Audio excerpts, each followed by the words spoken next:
السلام علیکم اسٹوڈنٹس، کیا حال ہے آپ کے؟ کیسے ہیں آپ؟ ہم لوگوں نے اسٹوڈنٹس لیسن پڑھا تھا حضرت سلمان فارسی کا، جو کہ میں نے آپ کو ہاف پڑھایا تھا کیونکہ بہت لینتھی تھا. تو آج ہم اس کا بقیہ حصہ پڑھیں گے.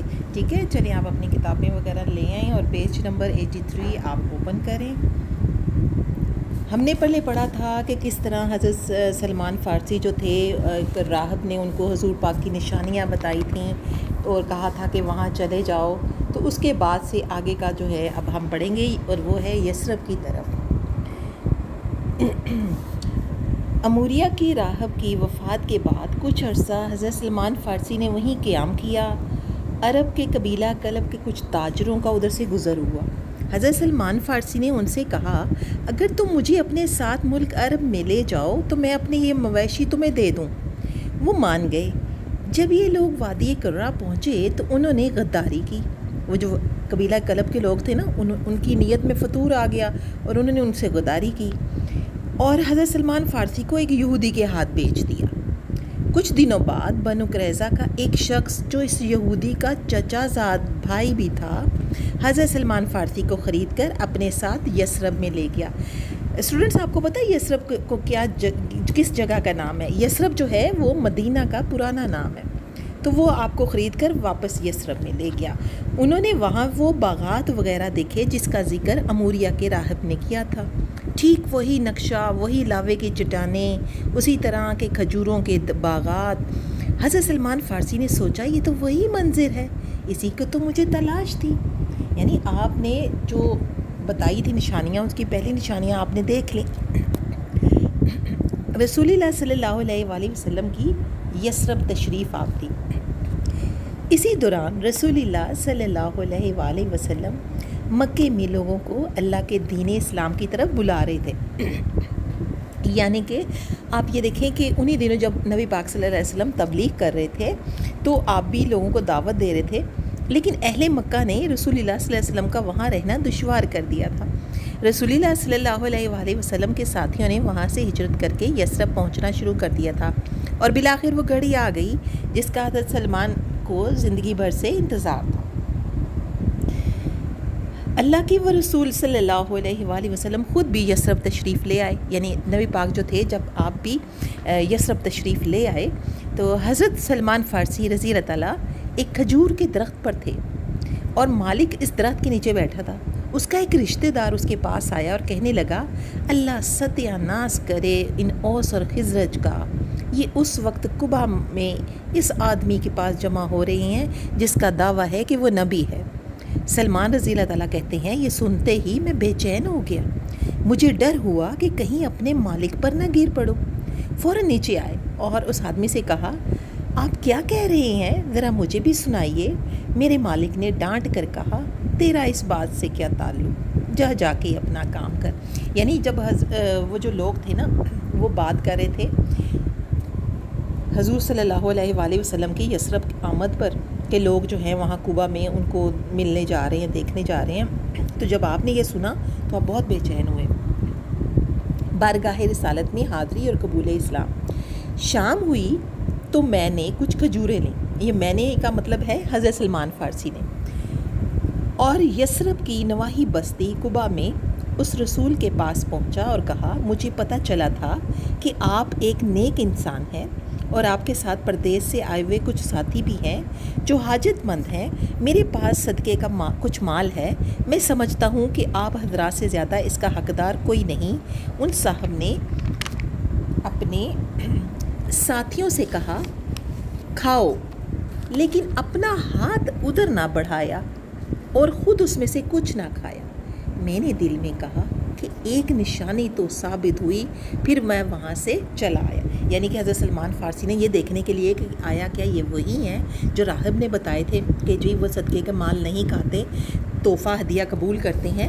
تو جب انہوں نے یہ کھجوروں کا اس طرح کیا تو ان کو یقین ہو گیا کہ ایک نشانی تو صحیح ہو گئی. جب وہ رسول مدینے میں آ گیا تو میں پھر اس کے پاس کھجوریں لے کر گیا اور اس سے کہا، میں نے محسوس کیا تھا کہ آپ صدقے کی چیز نہیں کھاتے، تو میں آپ کے لیے یہ تحفے کے طور پر لایا ہوں، قبول فرمائیے.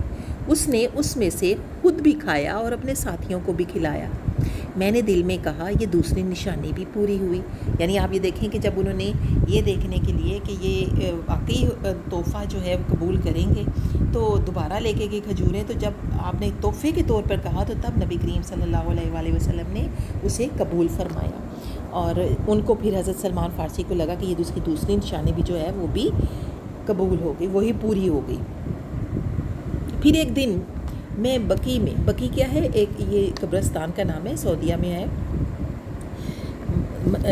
بقی میں اس رسول کی خدمت میں حاضر ہوا جہاں وہ اپنے کسی ساتھی کو دفن کرنے گئے تھے. سلام کیا اور اس مہر نبوت کی تلاش میں آپ کی پشت کے چکر کاٹنے لگا, جس کا ذکر مجھ سے اموریہ کے راہب نے کیا تھا. جب رسول اللہ صلی اللہ علیہ وآلہ وسلم نے دیکھا کہ میں ان کی پشت کی طرف دیکھ رہا ہوں تو انہوں نے میری غرض پہچان لی. یعنی کہ وہ سمجھ گئے, آپ صلی اللہ علیہ وسلم سمجھ گئے کہ میں کیا ڈھونڈ رہا ہوں, اور اپنی پشت سے چادر ہٹائی. میں نے غور سے دیکھا تو مجھے مہر نبوت نظر آ گئی. مجھے میری مراد مل گئی. میں بے قابو ہو کر اس کی طرف جھک گیا.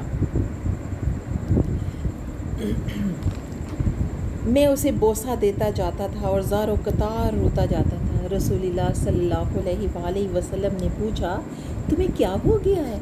میں نے اپنی تلاش حق کا سارا ماجرا بیان کر دیا اور صحابہ رضی اللہ تعالیٰ کو بھی سنایا. سب سن کر بے حد خوش ہوئے.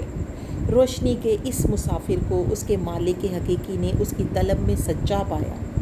اس نے اسے منزل تک پہنچانے کا خود ہی اہتمام فرما دیا اور اسے اندھیروں سے نکال کر روشنی میں پہنچا دیا. یعنی کہ آپ یہ دیکھیں کہ حضرت سلمان فارسی کی لگن سچی تھی.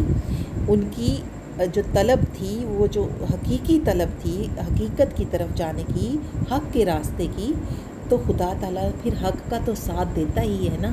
تو پھر اللہ تعالیٰ نے حضرت سلمان فارسی کو وہ راستہ دکھایا اور خود نبی تک پہنچانے کا راستہ بھی بنا دیا. منزل مراد. صحابہ رضی اللہ تعالیٰ کی فطرت سلیم تھی. یہ بہت نیک فطرت, اچھے بردبار رحم کرنے والے صحابہ جو تھے انہیں شروع سے ہی سچائی اور حقیقت کی تلاش تھی. اس کے لیے انہوں نے جد و جہد کی اور بالآخر اللہ نے انہیں کامیابی عطا فرمائی. ان کی زندگی سے ہمیں یہ سبق ملتا ہے کہ انسان کا مقصد زندگی پاکیزہ اور نصب العین بلند ہونا چاہیے. ان کے اندر سچائی اور حقیقت کی تلاش کا جذبہ ہونا چاہیے, اور پھر اس کے لیے یکسو ہو کر انسان پوری کوشش میں مصروف ہو جائے. اس کے نتیجے میں اللہ تعالیٰ کی رحمت اس کی طرف خود متوجہ ہوتی ہے اور اسے کامیابی سے ہمکنار کر دیتی ہے.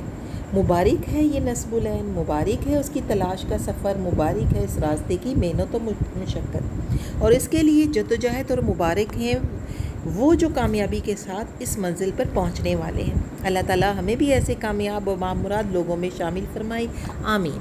اچھا, یعنی آپ یہ دیکھیں کہ اللہ تعالیٰ جو ہے سچائی کی تلاش کرنے والوں کو, حق کا ساتھ دینے والوں کو, اور جن کا جذبہ سچا نیک ہوتا ہے اور حق کی تلاش میں ہوتے ہیں, جو اللہ کی رحمت جو ہوتی ہے نا وہ پھر ان لوگوں کے ساتھ ہوتی ہے. اللہ ایسے لوگوں کو کامیاب کرتا ہے جن کا سفر مبارک ہوتا ہے. تو اسٹوڈنٹس, آپ نے یہ لیسن اب باقی کا پھر دوبارہ پڑھنا ہے, اور پڑھ کر پھر آپ نے جو سوال نمبر آپ نے پہلے 4 تک کیے تھے نا, اب آپ نے 5 اور 6 جو ہیں وہ آپ نے اپنی کاپی پر کرنی ہے. ٹھیک ہے, 7واں جو سوال ہے وہ آپ نے بک کے اوپر کرنا ہے. ٹھیک ہے, خوش رہیے, گھروں میں سیف رہیے. اللہ حافظ.